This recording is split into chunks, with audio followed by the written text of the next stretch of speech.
The U.S. Air Force chain of command is as follows. The President is as follows. The Honorable Donald J. Trump. The Secretary of Defense is as follows. The Honorable Mark T. Esper. The Secretary of the Air Force is as follows. The Honorable Barbara M. Barrett. The U.S. Air Force Chief of Staff is as follows. General Charles Q. Brown. The Air Education Training Center Commander is as follows. Lieutenant General Marshall B. Webb. The Air University Commander is as follows. Lieutenant General James B. Hecker. The Home Center Commander is as follows. Brigadier General Christopher J. Niemi. The Air Force ROTC Commander is as follows. Colonel Christopher L. Bennett. The locations of U.S. Air Force Major Commands are as follows. The location of Air Combat Command is as follows. Joint Base Langley, Eustis, Virginia. The location of Air Education and Training Command is as follows. Joint Base San Antonio, Randolph, Texas. The location of Air Force Global Strike Command is as follows. Barksdale Air Force Base, Louisiana. The location of Air Force Materiel Command is as follows. Wright-Patterson Air Force Base, Ohio. The location of Air Force Reserve Command is as follows. Robbins Air Force Base, Georgia.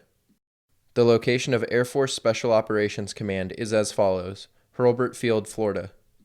The location of Air Mobility Command is as follows. Scott Air Force Base, Illinois. The location of Pacific Air Forces is as follows. Joint Base Pearl Harbor, Hickam, Hawaii. The location of United States Air Forces in Europe and Air Forces in Africa is as follows. Ramstein Air Base, Germany.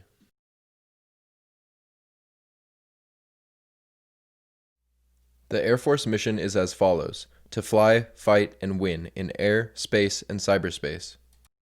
The Home Center mission is as follows. We build leaders.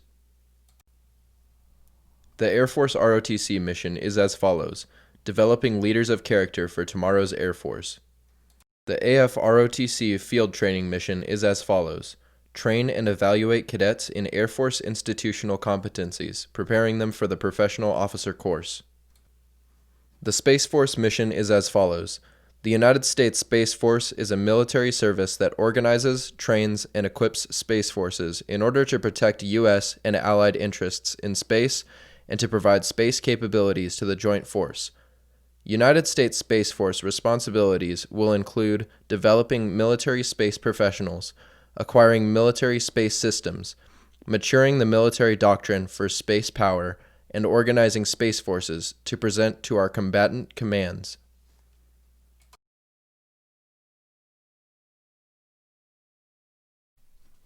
The first article of the Code of Conduct is as follows. I am an American, fighting in the forces which guard my country and our way of life. I am prepared to give my life in their defense. The second article of the Code of Conduct is as follows.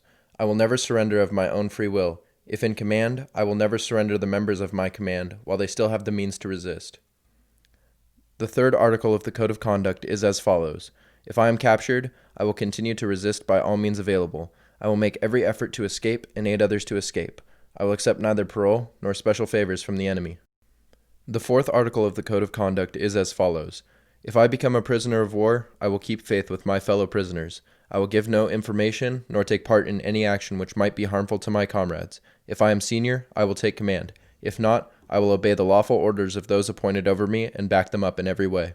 The fifth article of the Code of Conduct is as follows.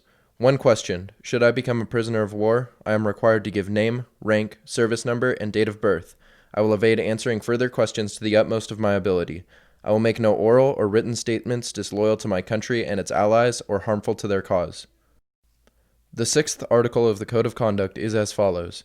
I will never forget that I am an American, fighting for freedom, responsible for my actions, and dedicated to the principles which made my country free. I will trust in my God and in the United States of America.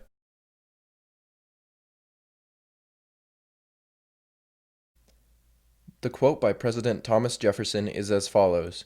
He who permits himself to tell a lie once finds it much easier to do it a second and third time, till at length it becomes habitual. He tells a lie without attending to it, and truths without the world believing it.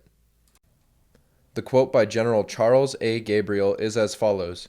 Integrity is the fundamental premise for military service in a free society. Without integrity, the moral pillars of our military strength, public trust, and self-respect are lost. The quote by General Joseph L. Collins is as follows: "The American people rightly look to their military leaders to be not only skilled in the technical aspects of the profession of arms, but to be men of integrity." The quote by General Omar N. Bradley is as follows: "Leadership is intangible, therefore no weapon ever designed can replace it." The quote by General Nathan F. Twining is as follows: "If our air forces are never used, they have achieved their finest goal." The quote by General Dwight D. Eisenhower is as follows: "If I didn't have air supremacy, I wouldn't be here."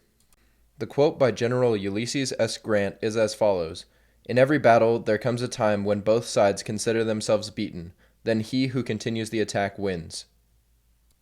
The quote by Major Lisa Jaster is as follows: "There's no quitting. I can't have quit in me.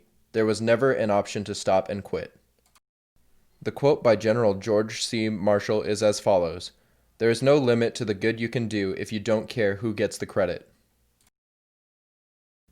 The quote by General Daniel S. Chappie James is as follows: "The power of excellence is overwhelming. It is always in demand, and nobody cares about its color."